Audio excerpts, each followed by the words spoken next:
Very good afternoon to all of you. We start with our afternoon session today with some introductory concepts on turbulent flows. So, introduction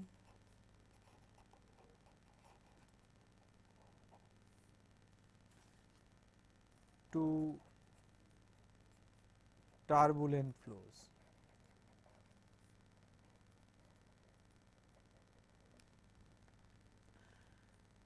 Now, it has to be understood here that most of the situations that we have discussed so far deal with regular orderly motion of fluid elements or fluid layers.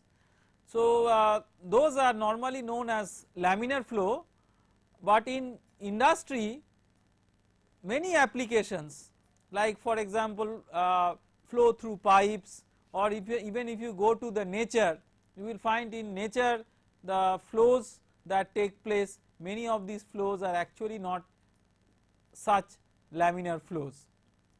So, question is that if they are not laminar flows, what are they? We call them as turbulent flows. Now, it is very difficult to define what is a turbulent flow. I mean, there is no pinpointed definition of a turbulent flow, but a turbulent flow has certain interesting and important characteristics. So, we will discuss about the turbulent flow in terms of those characteristics which we specify or which we introduce as hallmarks of turbulent flow. So, instead of giving a definition to turbulent flow, we will try to get the underlying concepts. But before going into the underlying concepts, we will try to demonstrate a video which is based on a pioneering experiment which Reynolds performed. So, Reynolds experiment in 1883. This is one of the classical experiments in fluid mechanics. So, please look into this experiment where you have a colored dye that is injected in the flow field. So, you can see that the velocity at the inlet is gradually increased. If the velocity at the inlet is gradually increased, this dye which was earlier forming parallel lines is tending to get diffused. You can see here that the color, the green color which is appearing in this diagram, it is getting diffused. So, we will run this video once more. See, first see, it is a line is appearing to represent the colored dye, but the inlet velocity is increased. So, the perturbation at the inlet is getting increased. So, beyond a critical value of the inlet velocity, what is happening is that the dye, instead of maintaining its regular orderly motion, is getting diffused across the entire flow field. So, this Reynolds identified as a transition from laminar to turbulent flow.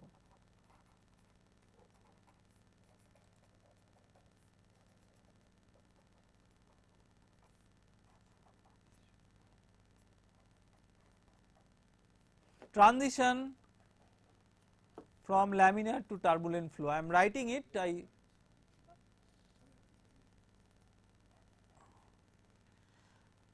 So, this transition. So, question is what is laminar flow?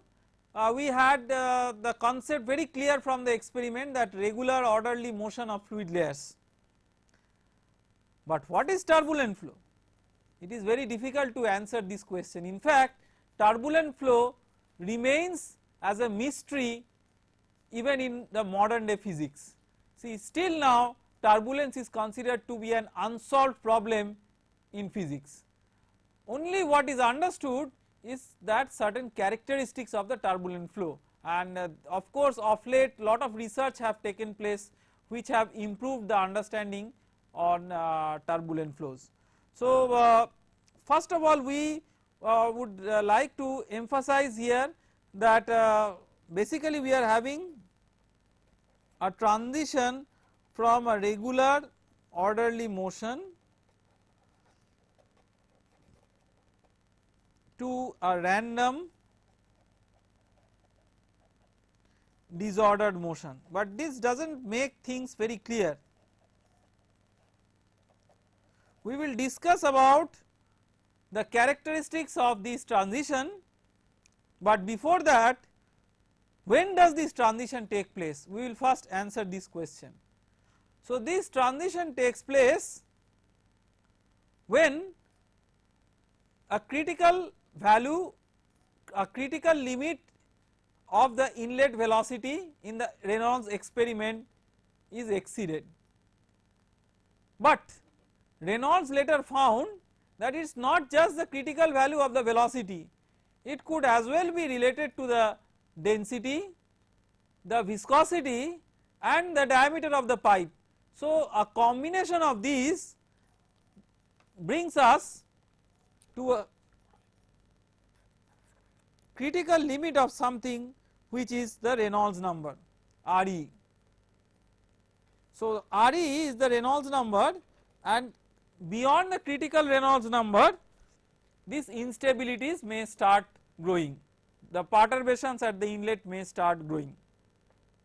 So, the issue is that we have discussed so many times about Reynolds number, but let us on a little bit lighter note, I mean this Reynolds number came into big prominence after this Reynolds experiment was critically analyzed, but Reynolds did not call it my number, right. I mean he did not himself call it Reynolds number, but it was later on recognized as a Reynolds number. So, what is this? So, let us try to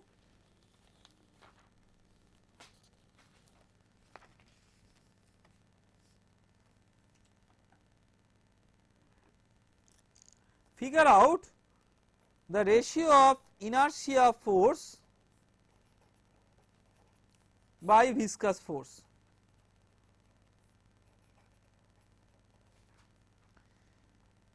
Inertia force of the order of, inertia force is what? Mass into acceleration. How do you write acceleration? How do you describe acceleration? You can describe acceleration, just recall that in the expression for acceleration you have a term like u del u del x. So, this is of the order of u into u by L. So, u square by L, that is A. Viscous force we can write the shear stress times the area. For a Newtonian fluid the shear stress is mu into the velocity gradient, where u is the characteristic velocity. So, mu u by L is the shear stress tau, that times area L square, and what is m?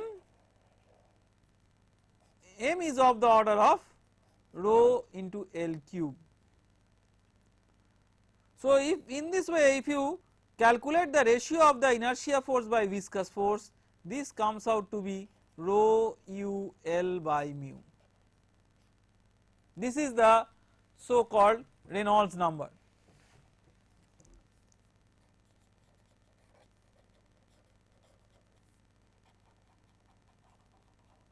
Question is, what is L? This L is a characteristic length scale of the problem, characteristic length scale, characteristic length scale.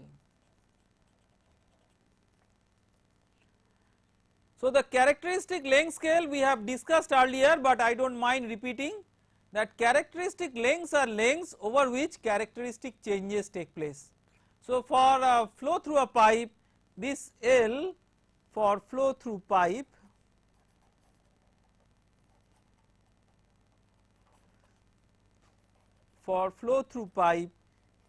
L is the diameter of the pipe. Now, this Reynolds number which we call as Re, there is a critical value of the Reynolds number in the Reynolds experiment beyond which the orderly motion of the die gets disturbed as the die gets diffused. So, that critical Reynolds number is roughly of the order of 2000 and more precisely maybe something in between 1700 to 2300.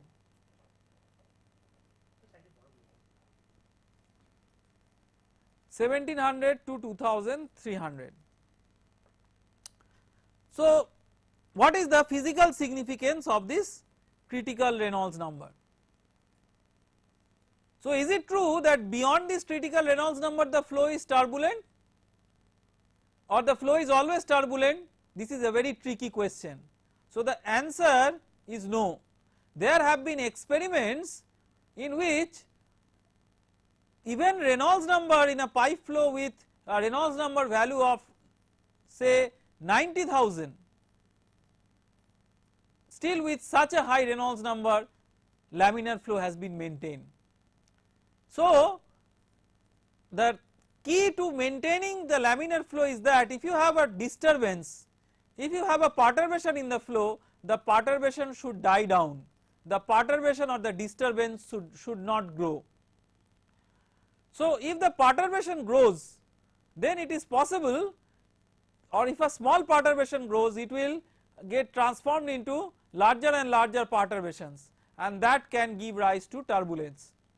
So, if the experiment is done in a very disturbance free environment, then even with a Reynolds number greater than the critical Reynolds number the flow may be laminar. So, it is not true that beyond the critical Reynolds number the flow must be turbulent, this is not true, but looking from that other angle what is true is that below the critical Reynolds number the flow is always laminar, it can never be turbulent irrespective of the level of disturbance, no matter how much disturbance is there in the flow. So, let us note down the physical significance of critical Reynolds number. Physical significance of critical Reynolds number is below Re critical flow always remains laminar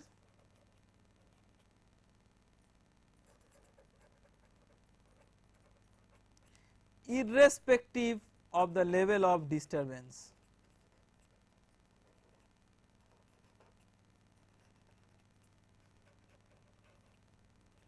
Level of disturbance.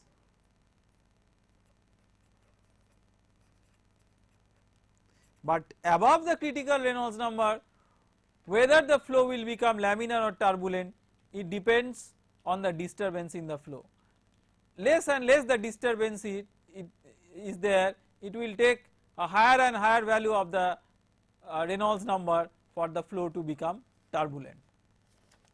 Now, we have discussed about some preliminary issues with the Reynolds experiment, but we have to keep in mind that the critical Reynolds number for a pipe flow is around 2000, but for different flows the value of critical Reynolds number is different.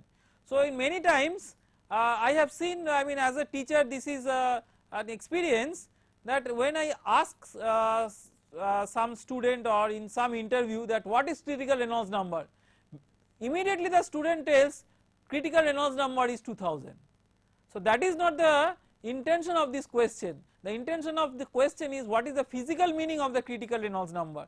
Its value 2000 is not a magic figure, for different flow configurations it is different. For flow through a pipe it is 2000, for flow over a flat plate it may be 5 into 10 to the power 4. So, I am just giving numbers, I mean without going into exact values. So, it depends on what is the flow geometry. So, with this understanding let us move on and we will now identify some important features of turbulent flow.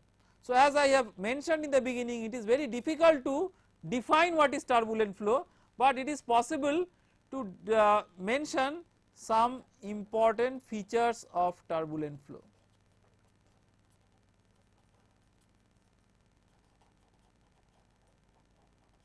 Some important features of turbulent flow.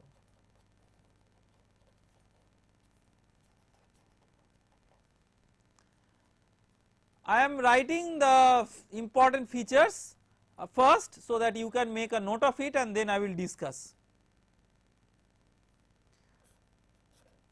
One of the most important features is fluctuations.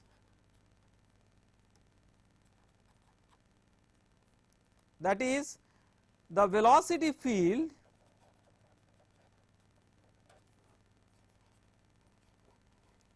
fluctuates randomly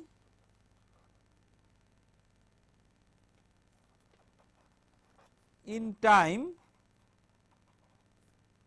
and is highly disordered in space.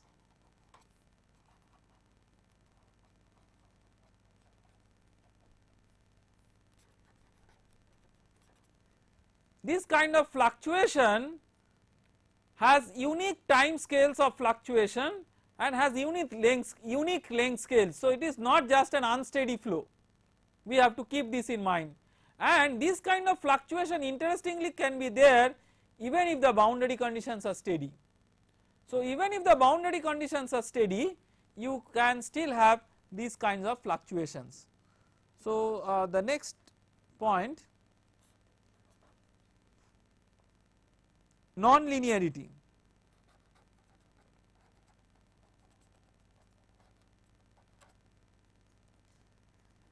And non-linearity essentially implies that you have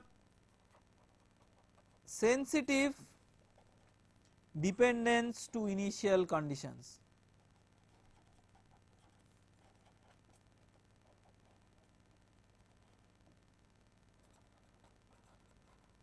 What does it mean? It means that, let us say that you are plotting a function of u as a function of time. So, let us say that you at an initial condition, based on an initial condition, this is a characteristic of u versus time. If you suddenly give a small change in initial condition, then the solution may diverge completely. So, the solution is extremely sensitively dependent to initial condition. That is also a hallmark of turbulent flow, that is non-linearity. Fluctuations, non-linearity, we will come to the next points.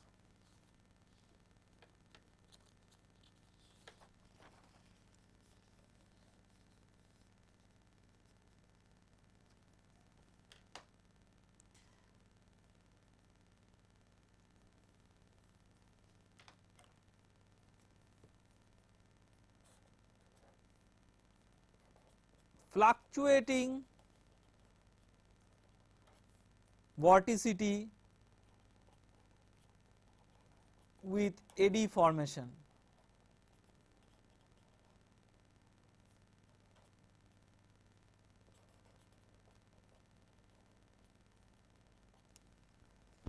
So, we will discuss in details about how vorticity is transported in a turbulent flow. So, you have fluctuating vorticity with eddy. So, eddies are what? Eddies are lumps of fluids, lumps of fluids with a rotating structure. So, there may be a more serious definition of an eddy, but in a simple way, we can say that eddies are lumps of fluid masses with some rotational structure. So, you have fluctuating vorticity with eddy formation. Then the next point is, you have strong mixing in a turbulent flow. Because of significant diffusion in the turbulent flow, there can be strong mixing, and then wide range of time scales and length scales.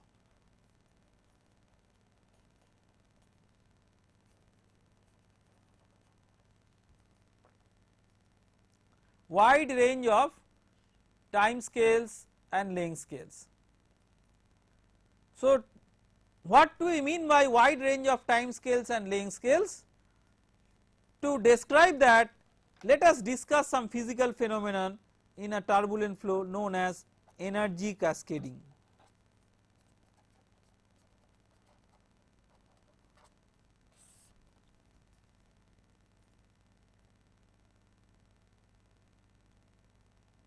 In energy cascading, first large eddy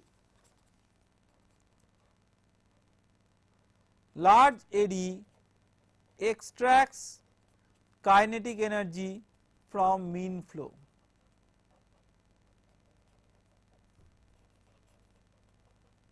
So, we have a large eddy. What is the length scale of a large eddy? A large rotating lump of mass which is which has length scale as that of the system length scale. So, the large eddy extracts kinetic energy from the mean flow, and then this energy is cascaded from large eddy to smaller and smaller eddies. This energy is cascaded from large eddies to smaller and smaller eddies.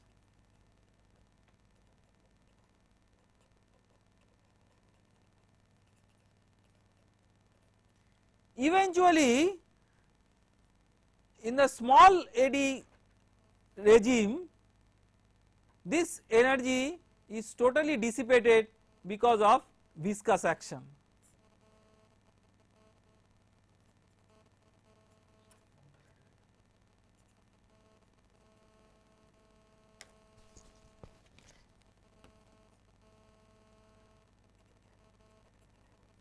Energy dissipated in small eddies because of viscous dissipation.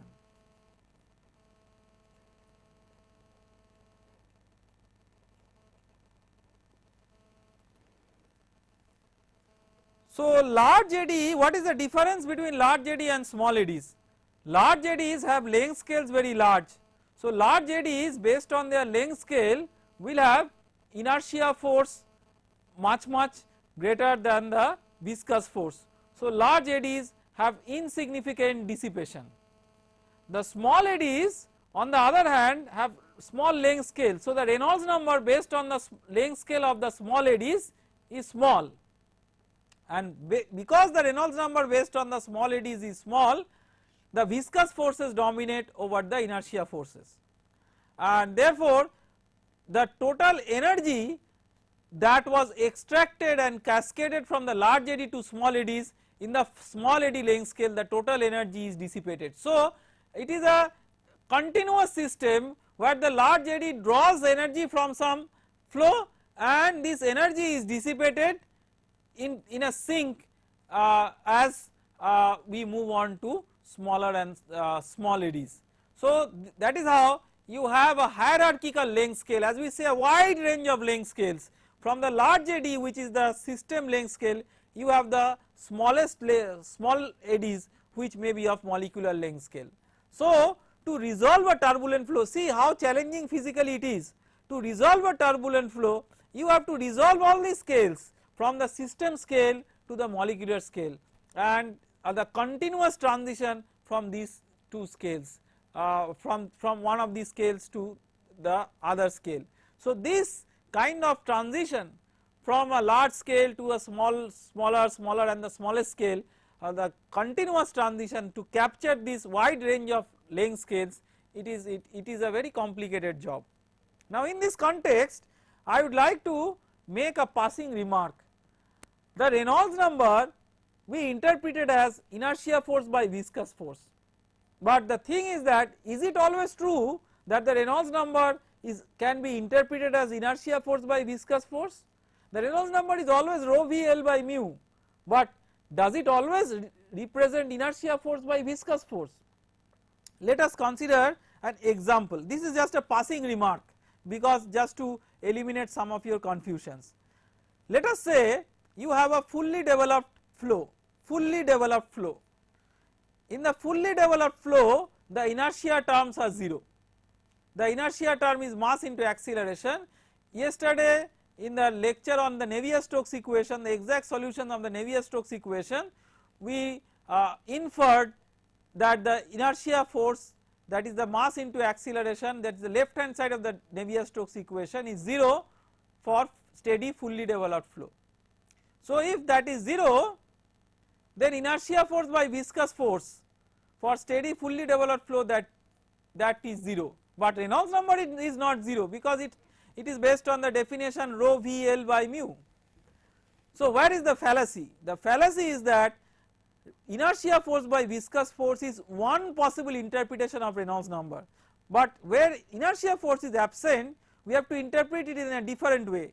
It may be interpreted in terms of the ratio of the boundary layer thickness to the characteristic length scale, or delta by L, that is one way of characterizing the Reynolds number. Or we may still say inertia force by viscous force, but the inertia force is, what is the inertia force? If the entire fluid momentum was utilized to accelerate the fluid, then what would have been that acceleration? That equivalent acceleration times the mass is the inertia force. That inertia force by viscous force could be an interpretation of the Reynolds number. So we have to keep in mind that where inertia force is not there, of course inertia force by viscous force, this interpretation has to be little bit modified to discuss about the physical significance of Reynolds number. So let us come back to the energy cascading.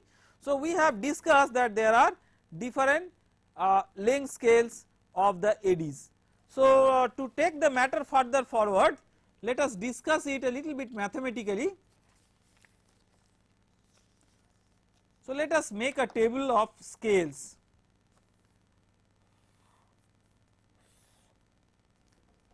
Length scale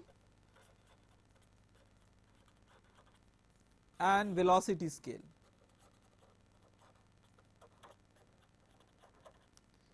Of large eddy and small eddy.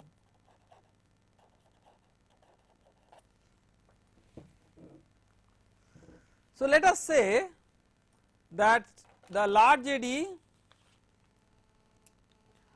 has a length scale of L and the small eddy has a length scale of eta. Let us say that the large eddy has a velocity scale of u and small eddy has a velocity scale of v. Now how are these scales related? We have said that there are wide ranges of length scales and time scales. So how are these scales related? Now we have to keep in mind that there are two important parameters called as turbulent kinetic energy and dissipation of turbulent kinetic energy. We will formally define these parameters subsequently, but turbulent kinetic energy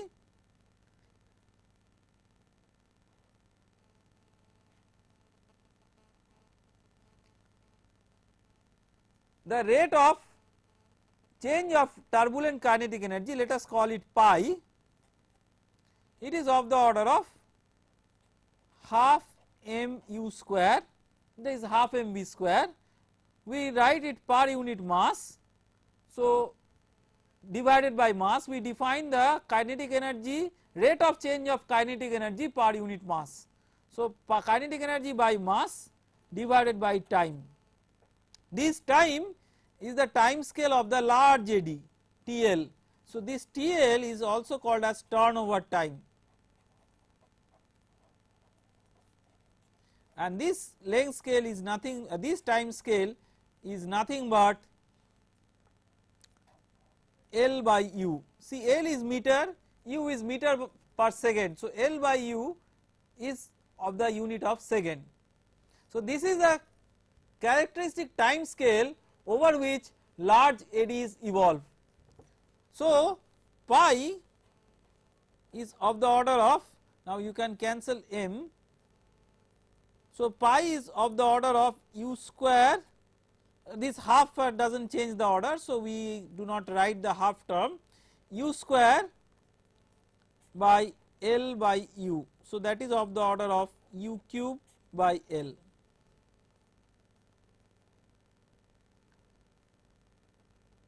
So, this is, so what is this pi? Let us write this maybe for the sake of your convenience, so that you can also note it down. This is rate of, if it is, I think it is not visible, so I will just use a different color.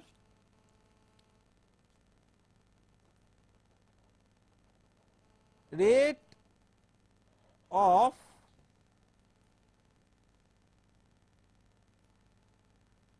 extraction of turbulent kinetic energy from mean flow.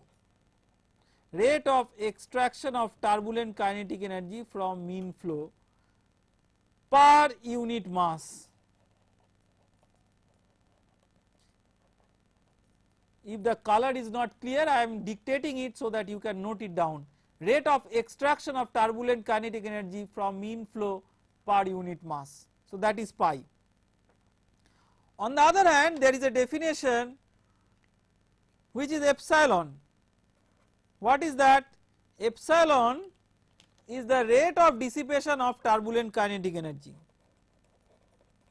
Rate of dissipation of turbulent kinetic energy.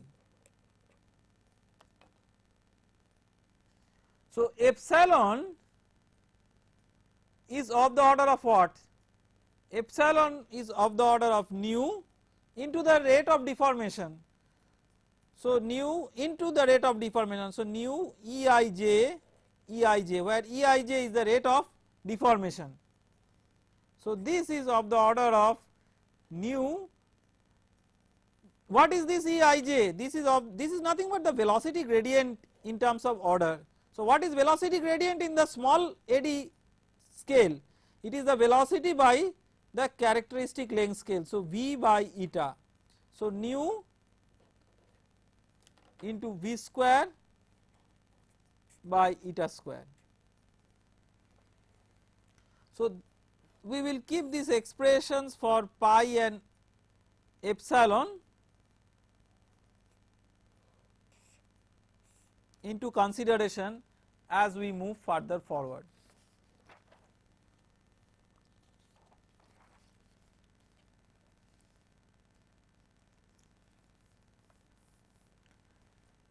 Now, how do you characterize a small eddy? When you say that this eddy is small, how do you characterize a small eddy? A small eddy is an eddy where the viscous force has just started dominating over the inertia force. So, in the limit for small eddy,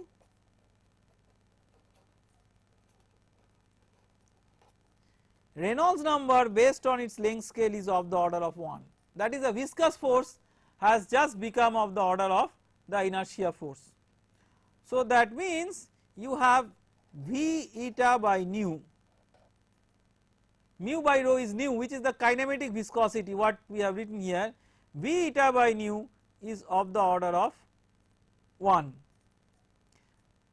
So, V eta by nu is of the order of 1, that means V is of the order of nu by eta. Now, we have just now shown that epsilon is of the order of nu V square by nu V square by eta square, and V square is of the order of nu square by eta square. So, nu 4 nu square by eta 4. So, eta 4 is of the order of nu cube by epsilon, and eta is of the order of nu cube by epsilon to the power 1/4. So, you can see that in the smallest eddy scale what matters is the dissipation rate of turbulent kinetic energy and the kinematic viscosity. So, the kinematic viscosity is actually allowing the entire energy that has been extracted from the mean flow to be dissipated. The smallest eddy length scale is also known as Kolmogorov length scale.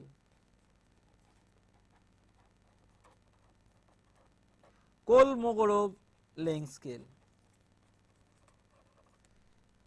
This is to honor a very famous scientist Kolmogorov, who first introduced this length scale.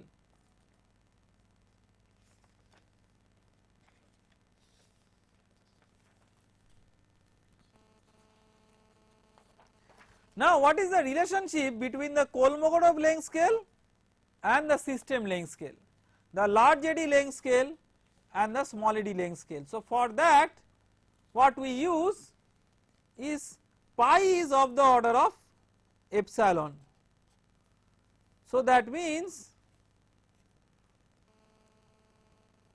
u cube by L is of the order of nu v square by eta square. Okay. So, now you can write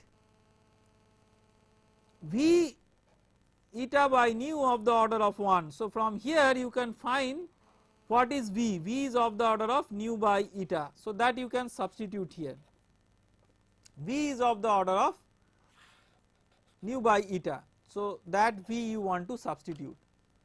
So, you have u cube by L is of the order of nu, v square is nu square by eta square into eta square will be eta to the power 4. So, eta cube eta to the power 4 by L is of the order of nu cube by u cube. So, eta to the power 4 by L to the power 4, we divide both sides by L cube. So, it become ul by nu, this one. So, this is Reynolds number based on L to the power minus 3.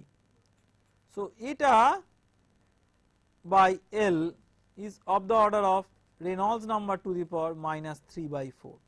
This will explain us the wide range of length scales. Let us take a numerical example. So, eta is the small eddy length scale, L is the large eddy length scale, which is also the system length scale. So, let us see what is the difference between this length scale. Let us take an example. Say Reynolds number is of the order of 10 to the power 4. It is a very common Reynolds number in a turbulent flow. So, if Reynolds number you take as 10 to the power 4, then Reynolds number to the power minus 3 by 4 is of the order of 10 to the power minus 3, right, which is eta by L. So, if L is 1 meter, what is eta? Eta is 10 to the power minus 3 meter, so 1 millimeter. So, you can see that what is the difference in the large eddy length scale and the small eddy length scale, and that difference is manifested in terms of the Reynolds number. So, through the Reynolds number we have established the wide range of length scales. Similarly, you have wide range of time scales. So, you have if you recall, I had drawn that there is a fluctuation of velocity. So, if you, for example, if you look into this view graph which we have earlier drawn, so you can see that the velocities are fluctuating locally with respect to time. There is also a system time scale, that is on an average things are evolving with respect to time. So, there is a large picture or a system time scale picture, but there is a local fluctuation with respect to time. So, from a local fluctuation with respect to time you have a global time dependent characteristic. So, you have a wide range of time scales and a wide range of length scales. So, because of this wide range of time scales and wide range of length scales, it is very difficult to analyze turbulent flow, because in reality if you want to analyze turbulent flow, you have to resolve these time scales and length scales. We will get into the wide range of time scales and length scales in a moment, but before that we will discuss about another point which we mentioned as one of the hallmarks of turbulent flow, that is the vorticity dynamics. So, that we will discuss now, the vorticity dynamics in turbulent flow.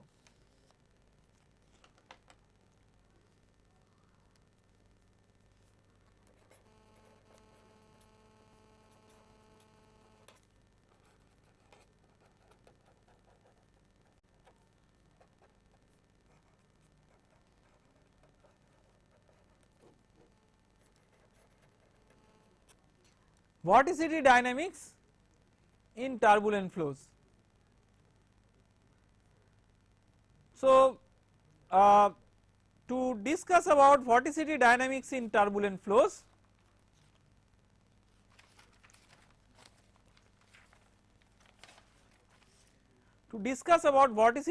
dynamics in turbulent flows, we will start with the Navier-Stokes equation. So, we write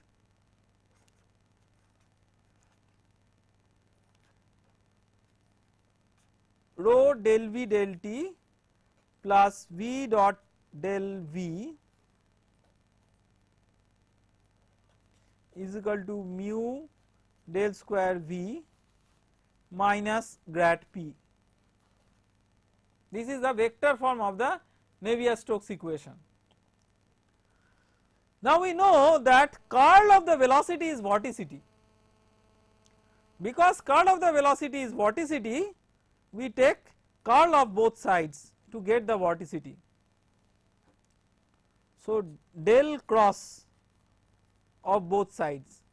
So, if you take curl of both sides, you will get rho del omega del T, where omega is the curl of the velocity, which is the vorticity, plus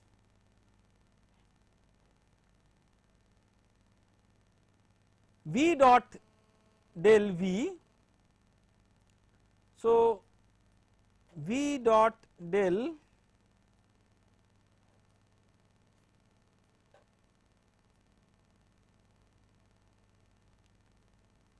cross V dot del V. So, V dot del V, if you recall, we have used one such identity when we are discussing about the dynamics of inviscid flows. So, V dot del V is half del V dot V minus V cross del cross V.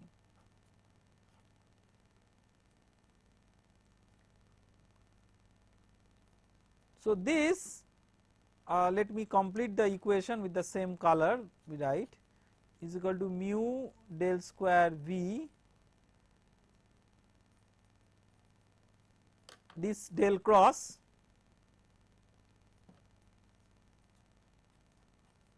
minus del cross del P.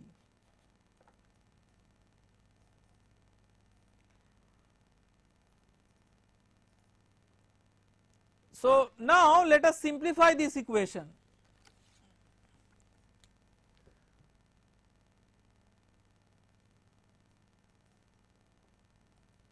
So, first you see that this V dot V is a scalar. So, del cross del of a scalar, curl of gradient of a scalar, that is a null vector. So, this term goes away, this term goes away. So, you are left with rho del omega del T plus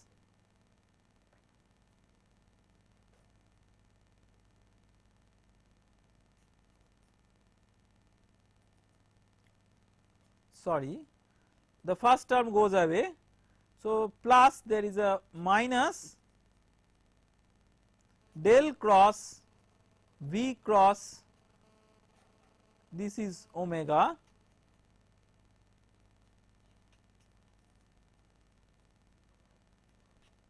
is equal to mu del square omega, that is from this term, and curl of gradient of p is again curl of gradient of a scalar function which is a null vector.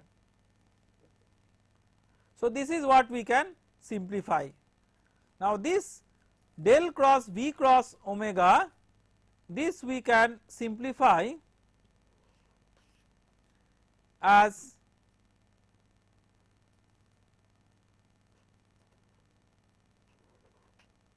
omega dot del v minus and plus v dot del omega. This is again a vector identity. So, if we use this vector identity, the final equation that we get, I am just writing in the next sheet of paper.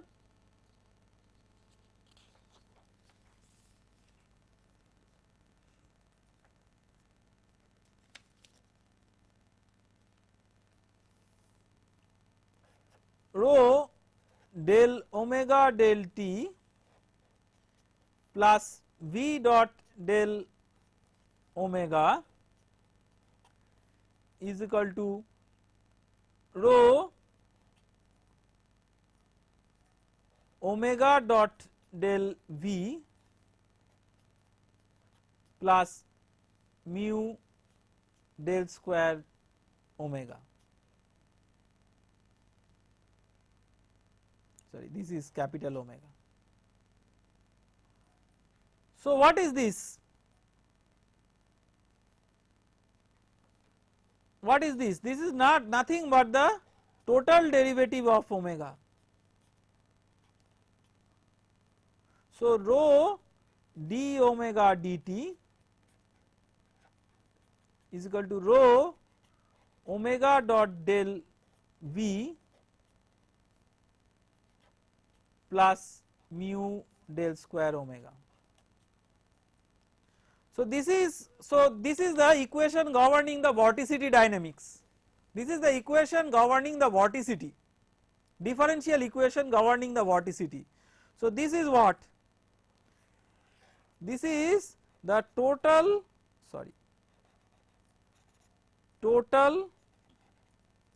derivative of vorticity. This is what? This is diffusion of vorticity.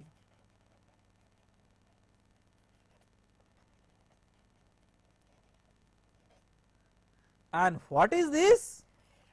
This is nothing but a source of vorticity.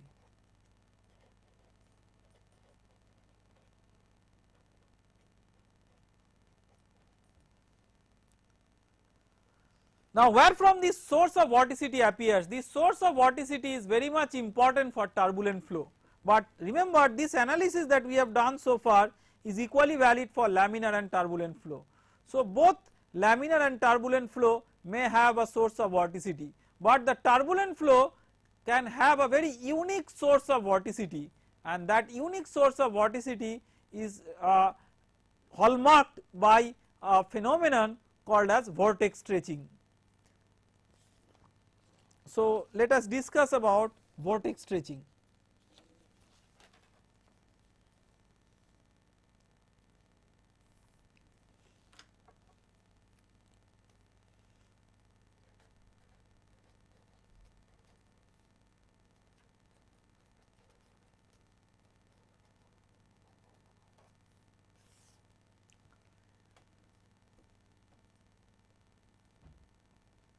Let us consider in a very simple way that the large eddy has a moment of inertia I and angular velocity omega. So, we can write d dt of I omega is equal to nothing but the viscous torque Tv, Tv is the viscous torque.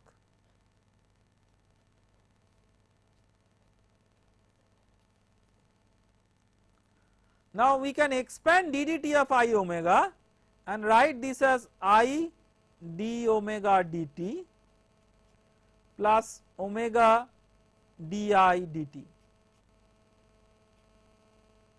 So we can write d omega dt is equal to minus omega by I di dt plus Tv by I.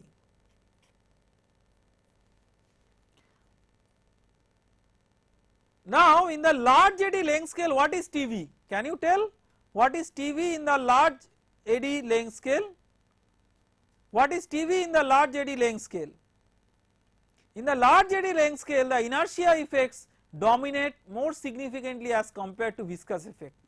So in the large eddy length scale, the Tv tends to 0.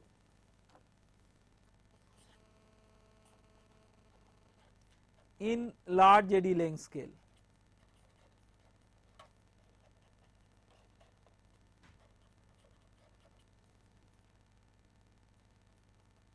That means in the large eddy length scale you have I into omega that is conserved. So if Tv is equal to 0 in the large eddy length scale, that means I into omega is conserved, because then d dt of I omega is 0. So now the large eddy is extracting kinetic energy from the mean flow. So when it is extracting kinetic energy from the mean flow, omega is increasing, its angular velocity is increasing because it is extracting kinetic energy from the mean flow. To make I omega conserved, I should decrease. That means the radius of gyration of the eddy will decrease. So in this way what is happening is that if you have a vortex, this vortex gets stretched in this way.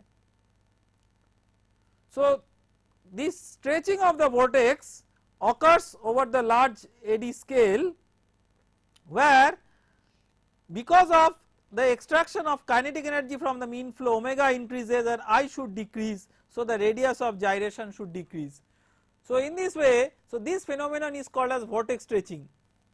So if you have vortex stretching, then I decreases, and if I decreases with time, you have di dt as negative. So if I decreases, then di dt negative, so this negative with this negative will make this term as positive. So we can say that this is nothing but equivalently the source of vorticity that we showed in one of the previous derivations. So this is the source of vorticity. So this is equivalent to this minus omega by I di dt. So source of vorticity is nothing but vortex stretching in a turbulent flow. So there will be a excellent source of vorticity in turbulent flow because of vortex stretching. So we have discussed about important phenomena, two very important hallmarks of turbulent flow. One is energy cascading based on the wide range of length scales and vortex stretching. So with this introduction to turbulent flows, next let us try to understand that how to quantify the statistics of turbulent flows, because the turbulent flows are so complicated and there are random fluctuations with respect to time and space. Instead of representing it exactly, it is many times worthwhile to represent it by statistical representation. So next we will discuss about statistical representation of turbulent flow.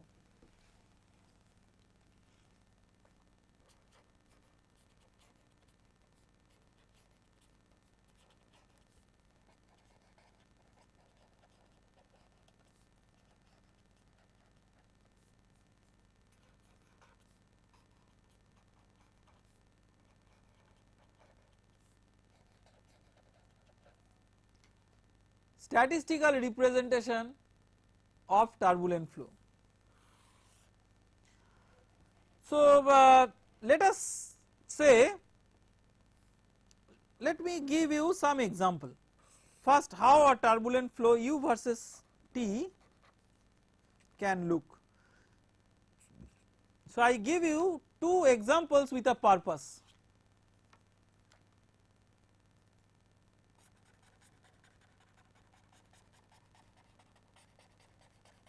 This is one example and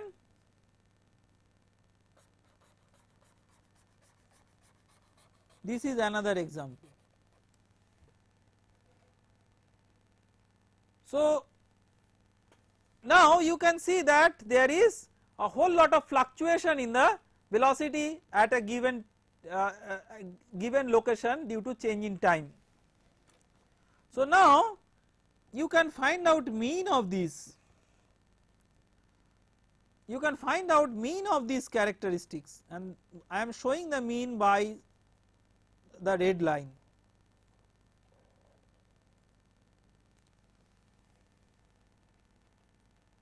So, we are writing the instantaneous value, it is not just velocity, any property, velocity I am just giving as an example, is equal to mean plus fluctuation.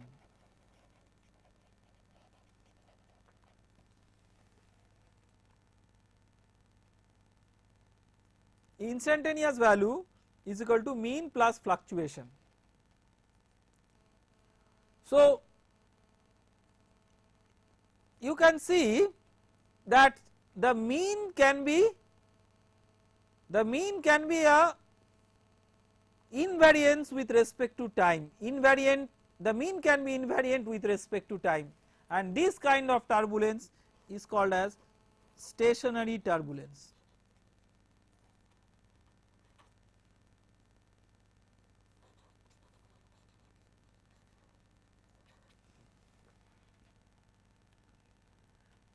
So, when you say stationary turbulence, this is many times also called as steady turbulent flow. Now, steady turbulent flow is actually a misnomer. It is like that a glass bowl made out of gold. So, when you say that stationary turbulence, what it means is that the so called steady turbulence, I do not want to use the terminology steady, but it is used in many books. Nothing wrong with the usage provided we understand it correctly. The turbulent flow by nature is unsteady, you can see that there is always a fluctuation with respect to time. So, it is by definition by nature unsteady. So, only if the statistical average of the flow is steady, that is it is not changing with time, we call it steady turbulence or stationary turbulence. Otherwise, you can have the statistical average also having a time scale that is varying globally, which is there for these diagrams. So, you have two time scales, I mean large number of time scales, but two different types of time scales. One type of time scale where there is a fluctuation, over which there is a fluctuation because of turbulence, and the other there is a time scale, maybe there is a periodicity, that is a time scale that I have shown by this arrow. So, we have to keep in mind that when we make an average, our time scale for averaging should be significantly larger than this fluctuation time scale, but should be significantly smaller than the system time scale, system characteristic time scale, which is shown by this arrow. Otherwise, it will not calculate the average. So, what we can say is that, let us go to the concept of time averaging.